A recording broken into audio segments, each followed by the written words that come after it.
Et on va parler de bouquins, comme tous les soirs à 7h06, c'est le rendez-vous des livres. Et nous sommes avec Charlotte. Bonsoir Charlotte. Bonsoir. Votre blog L'Insatiable Charlotte pour y trouver toutes les références de vos coups de cœur. Alors votre coup de cœur pour ce soir, c'est Les Notes de la Mousson, au roman de Fanny Saintenoy. Direction l'Inde, on va voyager? Ah, on voyage totalement. On se retrouve dans une famille, donc la maman, le papa, un petit garçon et puis une servante, comme il se doit là-bas. Et on arrive dans une famille un peu particulière. Le papa est musicien professionnel, donc voyage beaucoup. La mère, elle reste chez elle et le petit garçon est un petit garçon absolument incroyable, hyper malicieux, hyper ouvert au monde. Et la servante est une sorte de grand-mère qu'on rêve à tous avoir. C'est vraiment quelqu'un plein d'amour, plein de tendresse.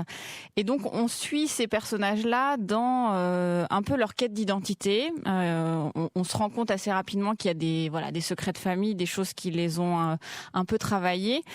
Mais on s'en rend compte à travers... C'est un roman très sensoriel, en fait. C'est-à-dire que tous les sens sont utilisés. C'est-à-dire qu'on sent les odeurs des marchés. Il y a une scène dans un marché, on y est. Les couleurs, les odeurs. Et c'est la force de l'écriture, parce que je ne connais pas l'Inde du tout. Et j'avais l'impression d'être en plein milieu ou d'une scène de film, une autre scène où la mer est sous la pluie, voilà, sous la mousson. C'est absolument incroyable parce qu'on a l'impression d'y être avec eux. Vous êtes allé chercher votre kawaii, d'ailleurs, je crois, lorsque vous avez lu cette scène.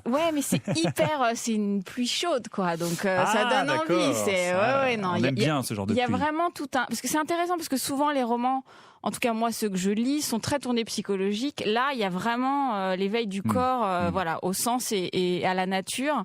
Et à côté de ça, on suit une femme à Paris, Angèle. On sait qu'il y a un lien avec cette famille-là. On sait qu'elle a vécu en Inde, qu'elle a dû rentrer. Et en fait, elle se sent complètement étrangère en France. Pour elle, l'Inde, c'est son pays. Donc c'est vraiment un ode à l'Inde qui donne envie, évidemment, de découvrir.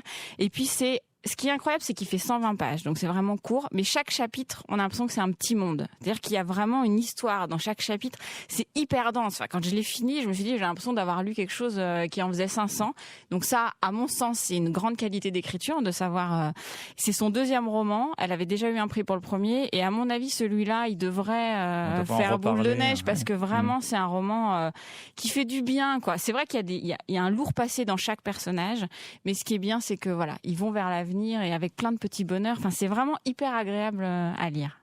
C'est donc votre coup de cœur, Charlotte, Les Notes de la Mousson de Fanny Saintenoy. L'éditeur, c'est Versilio. Et donc, on a toutes les références sur votre blog, L'Insatiable. Charlotte, merci et à la semaine prochaine.